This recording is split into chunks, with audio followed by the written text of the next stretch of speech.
Se tu olhares, Senhor, pra dentro de mim, nada encontrarás de bom. A paz do Senhor, escolhidas, chegamos ao fim do mês de janeiro, consequentemente a nossa última conversa relacionada a projetos. Até aqui nós falamos sobre recursos, estratégias, planejamento, mas o melhor ficou para o final. Nós vamos conversar sobre sentimentos que devem estar a serviço dos propósitos de Deus. No dicionário, o significado da palavra propósito se confunde com o significado da palavra projeto. Isso acontece porque, com certeza, um não pode se sustentar sem o outro. Não existe projeto sem propósito. E não se alcança um propósito sem um projeto. Propósito é aquilo que se busca alcançar.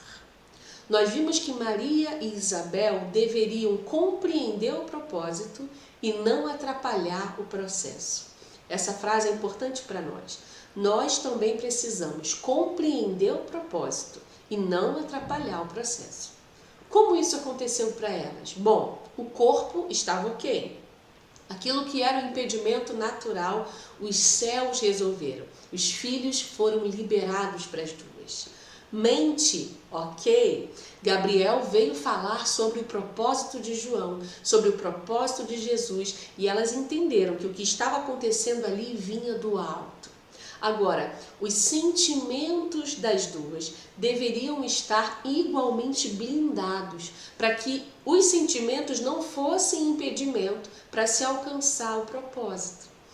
Maria carregava com ela o grande projeto de Deus e ela não se isola do mundo, ela não se recolhe, ela sai, ela vai ao encontro de Isabel.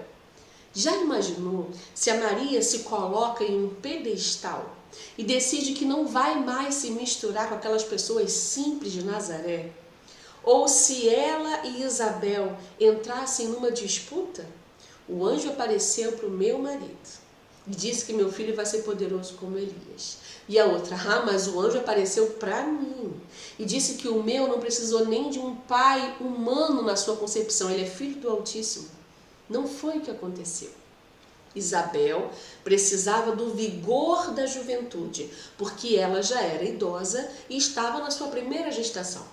Maria precisava da experiência de uma mulher madura, porque era uma menina inexperiente quanto à vida sexual, que dirá uma gestação. Ali não havia lugar para competição. Uma precisava e complementava a outra de uma maneira absolutamente harmônica. O que Deus faz em mim jamais vai atrapalhar o que Ele mesmo faz em você. Os nossos relacionamentos não podem atrapalhar o propósito. E aí você pode estar pensando, mas isso é normal entre as mulheres, toda mulher faz isso. Não eu e não você. Gálatas 5 descreve os frutos da carne. Dentre eles estão ódio, discórdia, ciúmes, ira, egoísmo, dissensões, facções, inveja. Gálatas 5 também descreve o fruto do Espírito detalhadamente, mas Paulo se assegura de estar sendo muito claro. Então, no versículo 26, ele diz: não nos deixemos possuir de vanglória, provocando uns aos outros, tendo inveja uns dos outros. O Espírito frutifica sentimentos a serviço dos propósitos de Deus. Prestou atenção nisso? O Espírito frutifica sentimentos a serviço dos propósitos de Deus. E esse fruto alimenta relacionamentos úteis para o reino. Charles Spurgeon escreveu uma vez: seria bom que todas as nossas relações sociais fossem tão úteis para os nossos corações como essa visita foi para Maria. Com certeza, ferro com ferro se afia. Maria, cheia de fé, faz uma visita a Isabel, que estava ensopada de uma santa confiança. E no pouco tempo de estarem reunidas, a sua fé remonta-se à plena convicção. E a sua plena convicção brotava em uma torrente de sagrado louvor. Esse louvor despertou seus poderes adormecidos. E em lugar de aldeãs comuns, vemos diante de nós duas profetisas e duas poetisas, sobre as quais o Espírito de Deus descansou em abundância. Um projeto que nasce no coração de Deus nunca alcança ou favorece a uma pessoa só. Foi assim com Isabel, foi assim com Maria, foi assim com Moisés, foi assim com Abraão, foi assim com José, foi assim com Jesus, é assim comigo e é assim com você. O reino ganha força quando é compartilhado, sem barreiras, sem restrições, sem divisões, sem vaidade, sem egoísmo, sem reservas.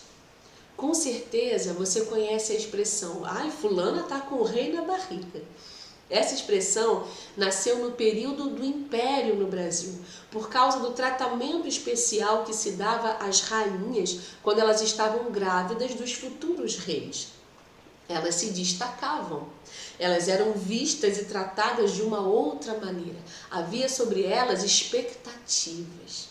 Então, manter o rei dentro de si as fazia brilhar onde quer que elas chegassem.